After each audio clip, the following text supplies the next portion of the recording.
Estamos de regreso en nuestro espacio de entrevista y esta noche estaremos conversando sobre la derogación de la ley de amnistía y para eso nos acompaña Blanca García y Eduardo García, Comisión de Trabajo en Derechos Humanos Pro Memoria Histórica de El Salvador, ambos representantes de esta comisión. Buenas noches y bienvenidos. Muy buenas noches. Gracias, muy buenas noches.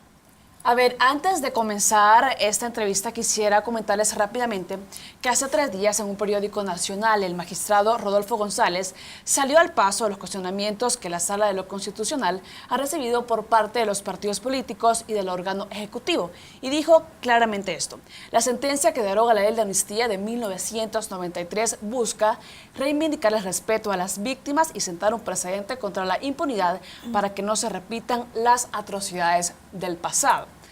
Ahora, directamente, ¿cuál es su postura y su reacción ante la decisión de la Sala? Efectivamente, la ley de amnistía era un obstáculo para que se conociera la verdad de los crímenes de guerra y crímenes de lesa humanidad que se dieron en el contexto del conflicto armado y simplemente la Sala de lo Constitucional da la razón a lo que históricamente planteaban las organizaciones de derechos humanos, que era inconstitucional y que los crímenes de guerra y lesa humanidad no son prescriptibles.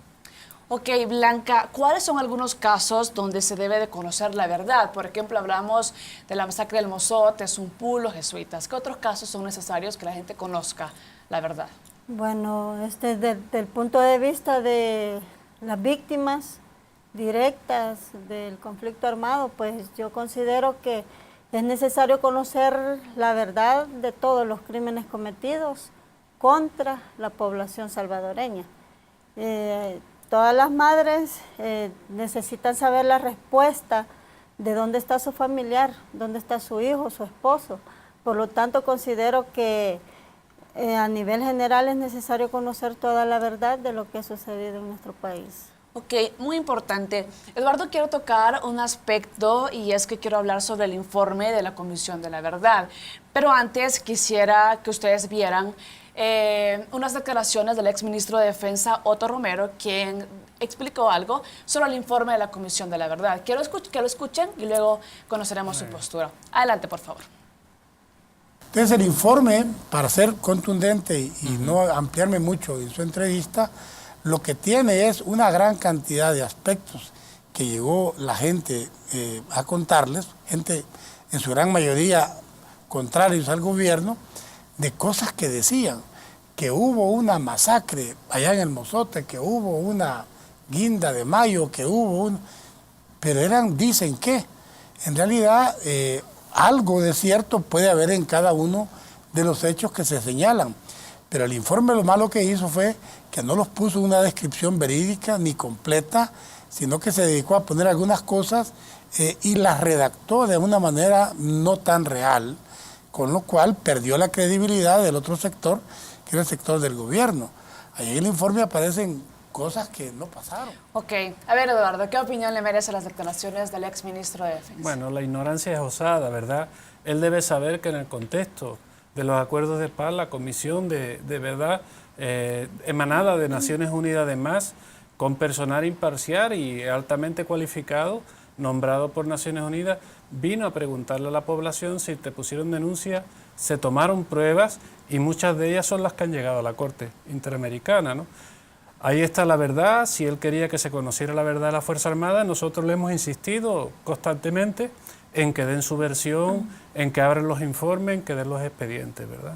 Muy importante conocer sobre este informe de la Comisión de la Verdad y que los televidentes sepan sobre los testimonios de las víctimas que sufrieron durante este conflicto armado. Ahora, Blanca, ¿cómo valoran ustedes como comisión y en defensa de los derechos humanos de todas estas víctimas el activismo que organismos en pro de los derechos humanos han tenido antes de la decisión de la Sala y después? Bueno, el activismo o las actividades que se han hecho en relación a la inconstitucionalidad de la ley de amnistía ha sido precisamente el demandar, el exigirle al gobierno una verdadera búsqueda, una verdadera investigación de todos los crímenes que se cometieron en el pasado. Y es lógico que en un primer momento, en un informe anterior o previo, se puede decir, a la ley de amnistía, tenía que darse bueno, perdón, en el informe de la Comisión de la Verdad tenía que solamente tocarse algunos puntos, porque ese es el papel de la Fiscalía, de los jueces, para que investiguen realmente la verdad de lo sucedido, ¿verdad? Y esta actividad de los organismos ha sido esa precisamente, el exigir la investigación, la cual no se ha realizado en nuestro país. Ustedes como comisión a lo largo de los años, ¿cómo ha sido su trabajo para defender los derechos humanos? Bueno, precisamente eso que niega el general, ¿verdad? Nosotros hemos documentado los casos y tan así que se han documentado bien que han ganado litigios internacionales, ¿no? Ha sido una lucha incansable junto con las víctimas. Nosotros no hemos sido los que hemos salido a las calles a quemar llantas, a hacer protestas. Las víctimas han tenido una lucha encomiable, pacífica y democrática, llevando a las instancias de gobierno a que ejerzan su papel, interponiendo denuncias ante fiscalía, ante instancias judiciales, para que procedieran e investigaran, ¿verdad? Para que abrieran los casos y se investigaran. Nosotros lo que planteamos, ahí están bajo juramento, hay pistas, hay pruebas hechas, y de hecho eso ha funcionado. Simplemente no se ha judicializado antes porque no había el impedimento de la ley de amnistía, ¿verdad? Y se tomaba como obstáculo. No es el sentir de las víctimas, el juicio, castigo y condena, sino el conocer la verdad, el que se haga justicia y sobre todo en el caso de esa prisión forzada, que se devuelvan a los niños robados durante la guerra o a los adultos que fueron botados por ahí. Justamente usted ha tocado un aspecto muy importante y es la parte de hacer justicia.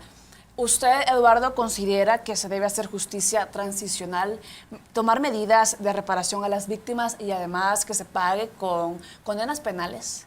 Antes de su respuesta, quisiera que nos pongan en pantalla las declaraciones del abogado demandante Benjamín Cuellar, que también nos habla sobre unas propuestas de justicia transicional. Adelante. Si el Estado es inteligente, podría fomentar formas de justicia transicional, y restaurativa.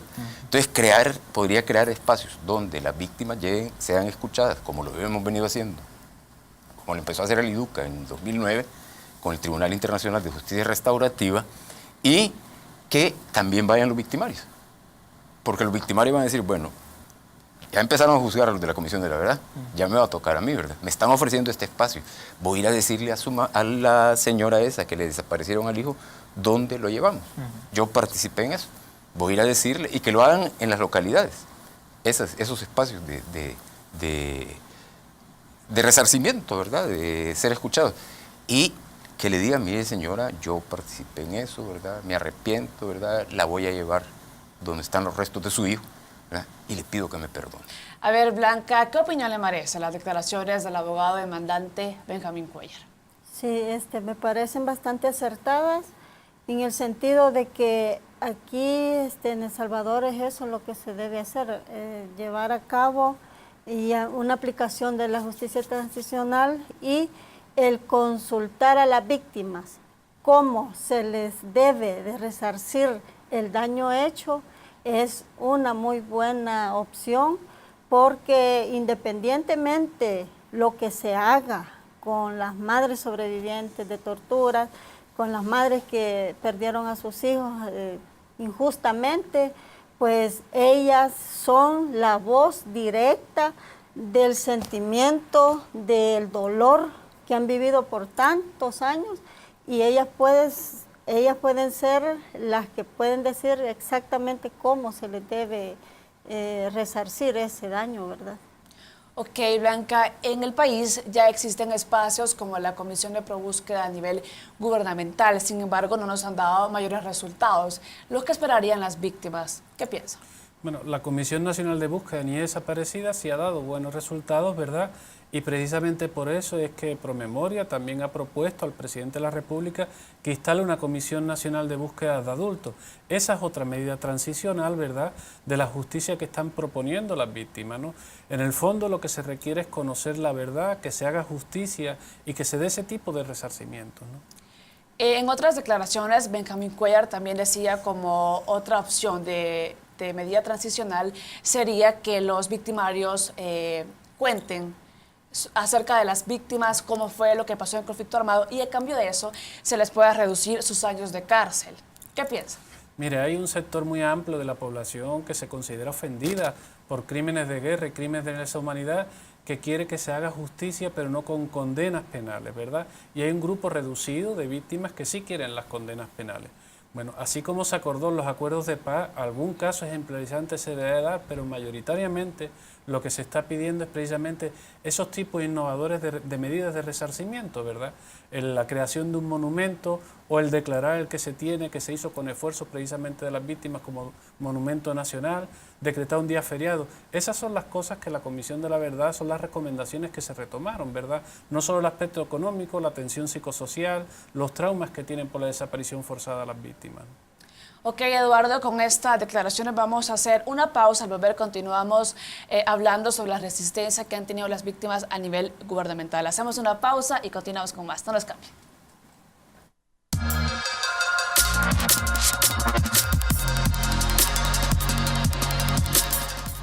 Estamos de regreso y estamos conversando sobre la derogación de la ley de amnistía, y precisamente en el bloque anterior conversábamos sobre los mecanismos para hacer justicia transicional. Eduardo, le comentaba fuera de cámaras, ¿ustedes consideran que los involucrados en las violaciones a los derechos humanos estarían en su disposición de venir a declarar sobre lo que pasó en el conflicto armado a cambio de beneficios para ellos? Eso esperaríamos. Como Promemoria Histórica, como organizaciones de derechos humanos, se le quiere hacer la propuesta de fomentar una mesa de diálogo real entre los firmantes de los acuerdos de paz, ambos bandos beligerantes, ¿verdad? Ambos han sido señalados, en mayor proporción uno, en menor otro, pero ambos han causado daño en diferentes proporciones. Las víctimas que las pongan al centro. Sería muy interesante que para 25 años de la firma de los acuerdos de paz se pudiera firmar un acuerdo donde incluyera realmente a las víctimas y que diera sentido a la reconciliación a través de esta sentencia. No necesariamente hay que pasar por acciones penales con condena, sino que también los victimarios pidan perdón para que las víctimas sepan que perdonar, digan la verdad, digan dónde están. Ok, tenemos que hablar de algo muy importante, y es de la propuesta que ustedes como comisión tienen para hacer justicia transicional. ¿Qué nos podría comentar, Blanca? Bueno, con respecto a eso, pues, en primer lugar decir de que quitemos el miedo que tienen los victimarios de ser llevados a la justicia, porque después de haber cometido los grandes crímenes creo que no deberían temer a nada, ¿verdad? Eso en primer lugar.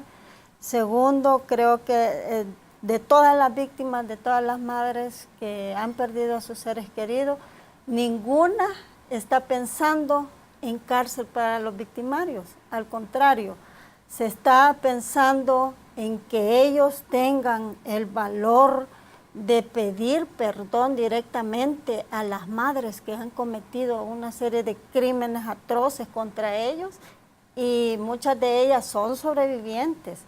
Y por supuesto que al tenerlo enfrente, es lógico que cualquiera se puede impresionar de una persona que cometió contra ella un lujo de torturas exageradas para ese periodo, pero sí es el momento de que tanto un bando como otro se acerque a las víctimas, les pida perdón, y aparte de eso les digan dónde está el paradero de sus hijos, porque y en los lugares que ellos saben dónde están los cadáveres, para poder recuperar esos restos de esos seres queridos y poderles dar una santa sepultura.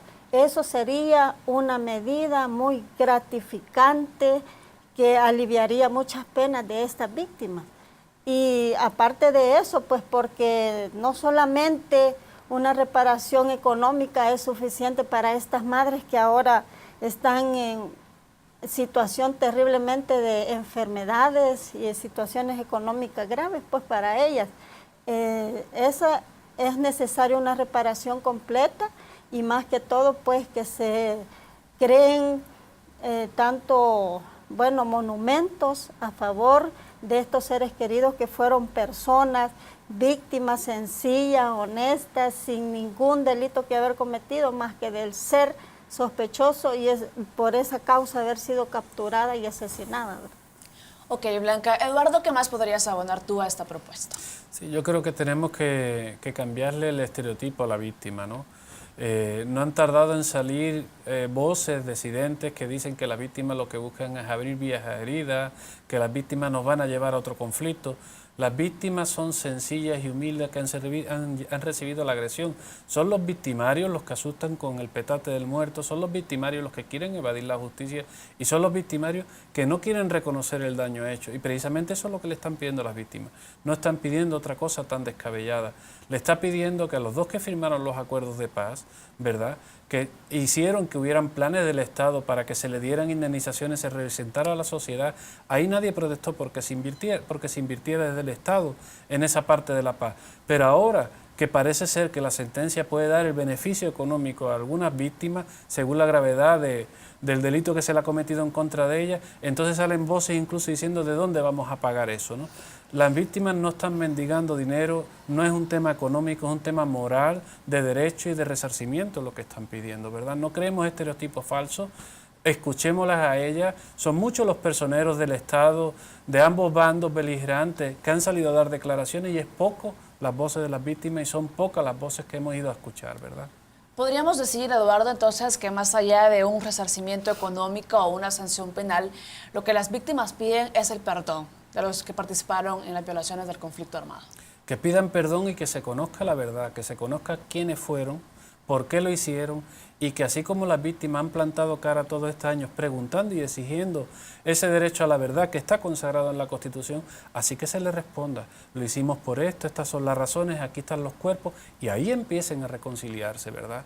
No están pidiendo otras cosas, no, están pidiendo esas recomendaciones precisamente que llevan al país a la reconciliación que son emanadas de la Comisión de la Verdad, que no es una comisión impersonal, poco profesional como han querido declarar, ¿verdad? Blanca, ¿ustedes como comisión consideran que las víctimas en algún momento han sido utilizadas por algunos sectores de la población para sacar alguna ventaja política? Bueno,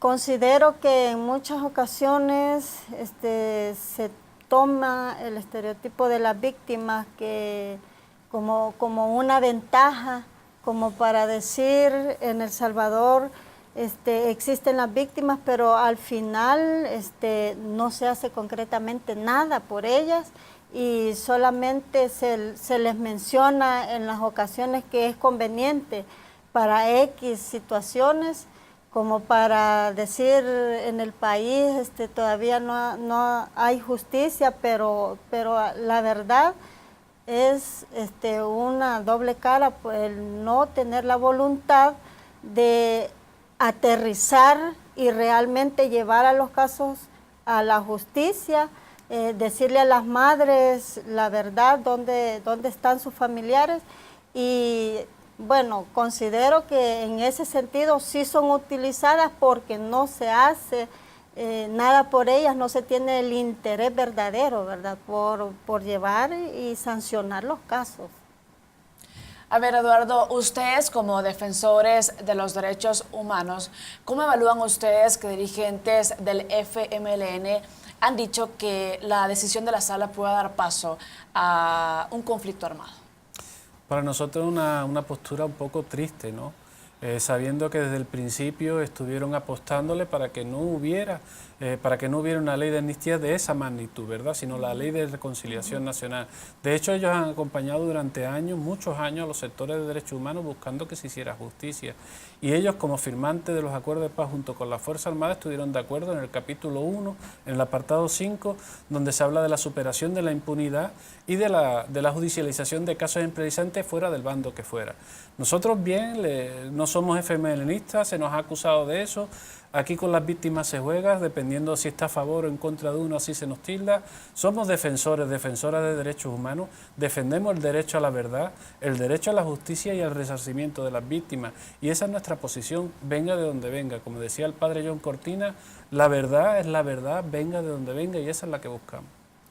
Ustedes, como una parte muy importante de todo esto, ¿qué piensan también de que últimamente se ha dicho que la decisión de la sala podría provocar una inestabilidad social y una inestabilidad política también? ¿Qué piensa, Blanca? Bueno, pienso que eso no es así. Al contrario, esta resolución que ha dado la sala es una oportunidad muy buena para que en nuestro país realmente se dé el paso a que haya un clima de paz, de verdad y de justicia, y que nuestro país vaya avanzando grandemente a mostrar realmente tanto el espíritu para que en El Salvador se deje de ser un país donde no se aplica la justicia, donde todo es impunidad, donde todo queda a libre albedrío, donde vienen los criminales deportados de Estados Unidos, que se les ha comprobado su participación en crímenes, y aquí, gracias a Dios, silencios, ellos vienen, como quien dice, a un patio donde nadie les puede hacer nada. Entonces, esto realmente, en vez de ocasionar un clima de inestabilidad, puede darnos la seguridad que nuestro país empiece a cambiar y se abra una puerta para que realmente empiece un proceso. Me imagino que va a ser un poco largo, pero puede dar paso a que en nuestro país realmente se logre un clima de justicia.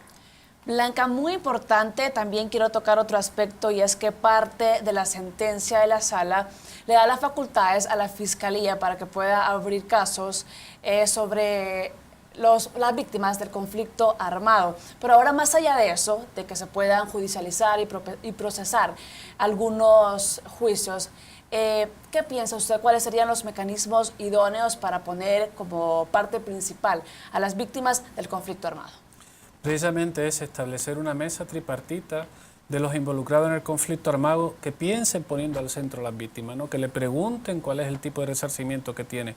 Hasta ahora nadie les ha preguntado a las víctimas, ¿no? Se han intentado meter en programas sociales en los que a empujones van encajando, porque las víctimas tienen una peculiaridad muy concreta, ¿verdad? Una atención emocional, una atención psicosocial que pretende que se les dé. Queremos que se busquen becas para sus hijos para resarcir los proyectos de vida truncados. Y esto no es nuevo de ahora, se viene pidiendo desde hace 25 años, ¿verdad? Lo que esperamos es que la Fiscalía cumpla con su trabajo. No es cuestión de inundar las instancias fiscales o sedes judiciales de casos. Ya eso se ha venido haciendo con el tiempo. Ahí están almacenados. Yo no le mostraría preocupación a eso hasta la fecha. No ha habido un tan solo caso judicializado, ni el órgano judicial ha mostrado interés en ello. No veo por qué lo tenga que hacer ahora. Las sentencias se caracterizan por ser bonitas y por no cumplirse. Yo esperaría más optar por la otra opción, en que las víctimas están ofertándola como oportunidad, como forma de resarcimiento. Sentémonos, hablemos claramente, busquemos esa justicia transicional, creámosla, y que los victimarios no se refugien en que las víctimas son malas, sino en los atropellos que ellos han cometido. Ok, Blanca, ahora ya se nos está acabando el tiempo, pero usted, como defensora de los derechos humanos, como ya lo hemos dicho, ¿qué le diría o qué mensaje le diría a nuestro gobierno en turno sobre esta sentencia? Bueno, yo le diría de que, en primer lugar, esta sentencia es favorable a nuestro clima, bueno, del país que estamos viviendo actualmente, donde reina la impunidad. Le diría a nuestro gobierno que abra la posibilidad, que abran tanto su mente, su corazón, se pongan a favor de las víctimas y lo vean desde el punto de vista de una madre que perdió a todos sus seres queridos en muchas ocasiones, y que incluso ellas fueron sometidas a torturas, como en el caso de mi madre. Fue todo el tiempo persecución, fue encarcelada, fue violada, fue torturada. Desde el punto de vista de las víctimas directas, pido al gobierno realmente que tome en cuenta por primera vez la opinión de las víctimas, y que se tome pues el plan a seguir que ellas propongan, porque es lo más sano para nuestro país. Muchas gracias, Blanca. Se nos ha acabado el tiempo, pero ha sido un gusto haber conocido sus declaraciones acerca de este tema. Es muy importante también conocer el trasfondo de todo esto, y que las víctimas pueden jugar el papel principal en todo esto. Muchas gracias por haber venido. Están invitados siempre. Con esta información hacemos una pausa y volvemos con más de la emisión estelar de Informa TVX. No nos cambie.